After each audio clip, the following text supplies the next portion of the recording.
Hey footy fans, what a special round ANZAC round was, to come together as the AFL community and reflect on those who served for our country.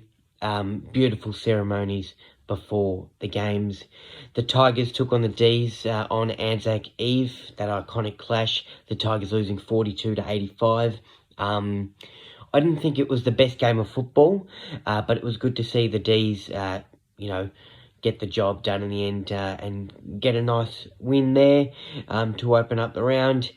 On Thursday, the Bombers and the Pies, that Anzac Day clash, you could hear a pin drop at the MCG, I reckon, just to see the crowd go that silent for the minute silence. And as I mentioned, a wonderful ceremony. Over 93,000 there. That was great to see. What an atmosphere. And it ends in a draw, 85-85. Cole Langford missing that shot late in the game. And tied up the scores. Jamie Elliott had a chance to mark the ball, but it just was a bit too strong. Couldn't get his hands to it. And that was the game. So the points are shared on Anzac Day, and the Anzac Day medalist went to Zach Merritt. So congratulations to Zach Merritt. A good game of football, a contested game of footy, and what a sensational atmosphere at the MCG. On that same day at night time, the Giants took on the Lions at Adelaide Oval, and the Giants winning 113-59. No Toby Green, no problem for the Giants. They've got so much depth in this team to put together a classy, solid game of football. The Lions, on the other hand, they're struggling. To see them at times not know where to go, be hesitant to go forward, and really struggle not only defensively, but just all over the field was a real concern for me.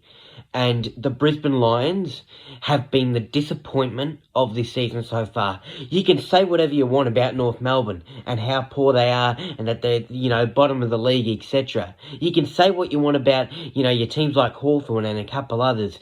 But we know that those teams are struggling and those clubs are struggling with results, etc.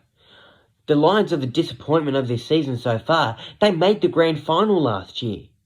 Who did they beat this year? They beat Melbourne, on the road. Yeah, good win, but Melbourne had that late run in them in the fourth quarter. And then they pumped North Melbourne, which was expected. Other than that, they've been really poor. And it needs to turn around as soon as possible for Chris Fagan and this side, because alarm bells are ringing everywhere for them. On Friday, we had Port Adelaide beating the Saints 82-72. Nice little win there by Port, just getting over the line. A good effort by those Sainers. But sad news for Port Adelaide. Connor Rosie's got a hamstring injury, which will see him out for a couple of weeks. And Sam Pepper has been ruled out for the rest of the season due to a knee injury. And really sad news for Sam Pepper with that ACL, because yeah, to see him return to football. He obviously got suspended earlier in the season. He was back. He was doing some nice things with the footy, being back into this Port Adelaide side. But now he's injured, and yeah, it really hurts me because he has been one of my favourite players for, the last few years. And I'd love how hard he goes at the football. Wishing him all the best with his recovery.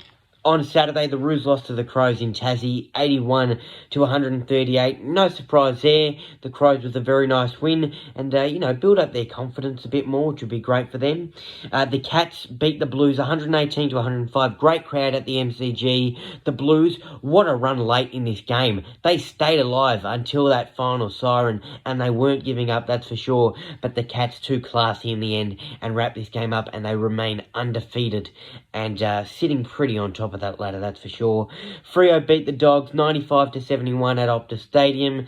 The Doggies, well, I didn't expect that. I thought the Dogs would win, first of all, and I thought the Dogs would have a much better effort, but at times Freo were the better side. That's what I took out of that game, and just a couple head-scratching moments for the Dogs in this one.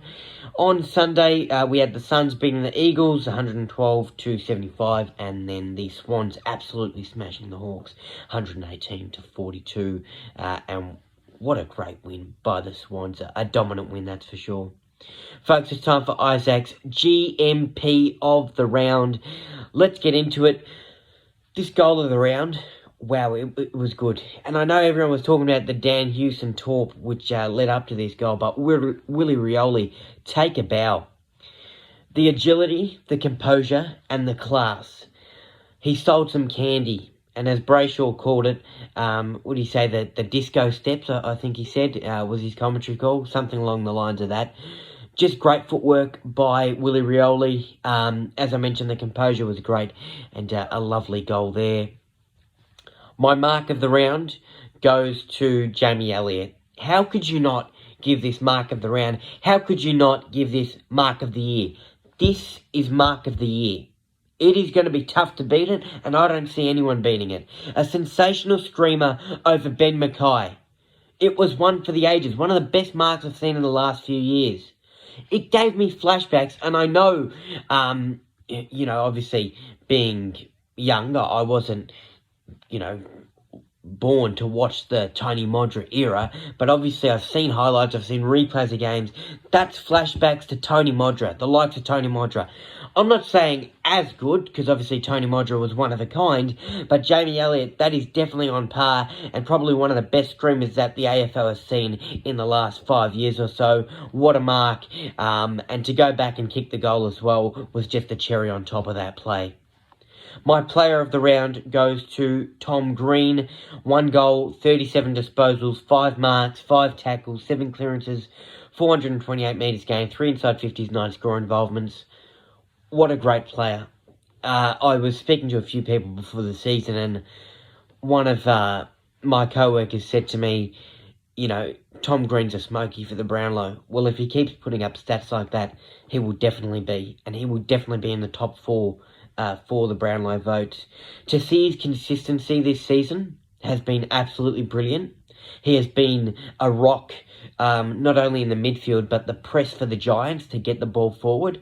He's been a leader for this team, and he continues to be an impressive superstar for, a solid Giants outfit this season. Well done, Tom Green, in what was a good win by the GWS Giants. And folks, we're going to have a great round 8 ahead of us, because it all starts with the Showdown at Adelaide Oval. The Crows taking on Port Adelaide on Thursday night, and I'm going with the Crows by 11 points. I think it'll be a close showdown. I think the Crows just get over the line, in a great match of footy, and that's not the only good game in this round, because we've got the Cats taking on the Demons, we've got the Blues and the Pies. Wow, what a contest that's going to be, and what an atmosphere that's going to be. Enjoy your footy, I definitely will, and as always, you gotta love footy. If you like that recap, make sure to give it a thumbs up, comment down below your thoughts on the previous round, and if you haven't already, subscribe to my YouTube channel.